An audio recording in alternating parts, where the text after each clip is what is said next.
দ্বিতীয় বিপ্লবের কথা মারাত্মকভাবে আলোচিত হচ্ছে। যারা এই সময়টিতে বিপ্লবের মাস্টার মাইন্ড, গণ অভ্যুত্থানের মাস্টার মাইন্ড রূপে এই সমাজে বিচরণ করছেন, বুদ্ধিজীবী। তাদের এত বুদ্ধির যন্ত্রণা অনেকের দাঁত পড়ে গেছে, অনেকের চুল পেকে একদম সাদা গুডুগুডু হয়ে গেছে, এবং তারা সারাদিন এত চিন্তা করেন, চিন্তার যন্ত্রণায় তাদের কপালের বেশিরভাগ চুল নেই। এবং অনেকের দেশ জাতির প্রতি তাদের যে প্রেম, ভালোবাসা, উদ্বেগ এবং উৎকণ্ঠা, এর কারণে সারাক্ষণ তাদের মেজাজ গরম থাকে, ভীষণ রকম মেজাজ গরম থাকে। এবং সেই মেজাজ গরমের কারণে তাদের যে ফার্টিলিটি রেট সেটা 0 হয়ে গেছে। সন্তান উৎপন্ন করার পুরুষের যে সহজাত ক্ষমতা, সেই ক্ষমতা তাদের নেই। তাদের হয়তো বীর্য আছে, কিন্তু বীর্যের মধ্যে শুক্রাণু সেভাবে নেই।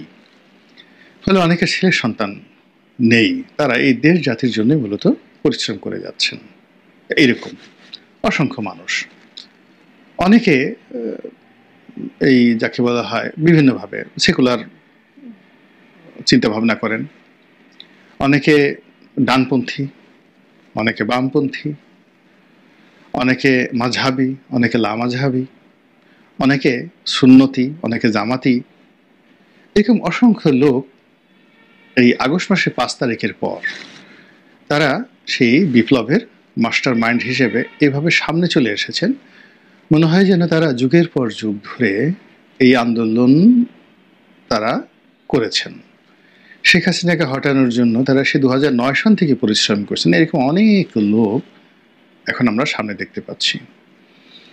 এবং তারা যেভাবে দাড়ি ঝুলিয়ে, মুখ ঝুলিয়ে, মোষ ঝুলিয়ে, গাল ঝুলিয়ে, পাগড়ি দুলিয়ে যেভাবে কথাবার্তা বলছেন, তাদের কথাবার্তা শুনলে মনে হবে যে এই বাংলায় তারা ছাড়া আর কোনো গণক নেই, তারা ছাড়া অন্য কোনো জ্ঞানী নেই, গুণী নেই, পণ্ডিত নেই, পাণ্ডিত্য নেই, এবং এই বাংলাদেশে তারা ছাড়া অন্য কোনো বই পুস্তক নেই। তারা হলো জীবন্ত লাইব্রেরি। তো এইরকম একটি অবস্থাতে তারা যে সকল বিতর্ক আমাদের এই সমাজে গত 7 মাসে তৈরি করেছে, সেই বিতর্কের ফলে সামাজিক যে সংহতি এটা নষ্ট হয়ে গেছে। যারা এই বিপ্লবের প্রাণপুরুষ ছাত্র, সেই ছাত্রদের জীবন হুমকির মুখে পড়ে গেছে।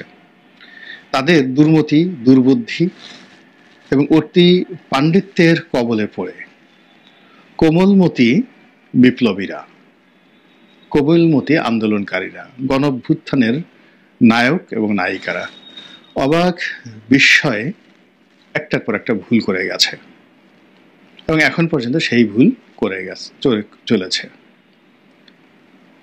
বাংলাদেশ যখন শুরু হলো, আসলে মূলত ব্যাপার হলো যে আপনি যদি বিতর্ক করতে চান, সেই বিতর্কের ব্যাপারে বেশি বিতর্ক করা আল্লাহ রাব্বুল আলামিন নিষেধ করে দিয়েছেন।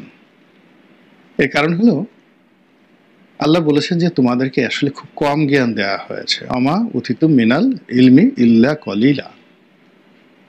মানুষদেরকে আল্লাহ খুব কম বুদ্ধি দিয়েছেন। ফলে এই বুদ্ধি নিয়ে মানুষের জন্ম রহস্য, মৃত্যু রহস্য, কিভাবে বাঁচে, কত কিছু করে, এগুলো নিয়ে এত বেশি চিন্তা ভাবনা বিতর্ক করার দরকার নেই। মানে আল্লাহ রাসূল সাল্লাল্লাহু আলাইহি সাল্লামের কাছে জিজ্ঞাসা করা হয়েছিল রূহ সম্পর্কে, যে আমাদের মধ্যে যে কলিজ মানে রূহ যেটি আসা যাওয়া করে, এটা আসলে কি? এখন এই বিষয়টি এতটা জটিল যে বিজ্ঞান এখনো পর্যন্ত রূহ জিনিসটা কি, প্রাণবায়ুটা কি, এটা এখন পর্যন্ত ধারের কাছে যেতে পারেনি। আজরাইল আমাদেরকে আসে, যান কবজ করে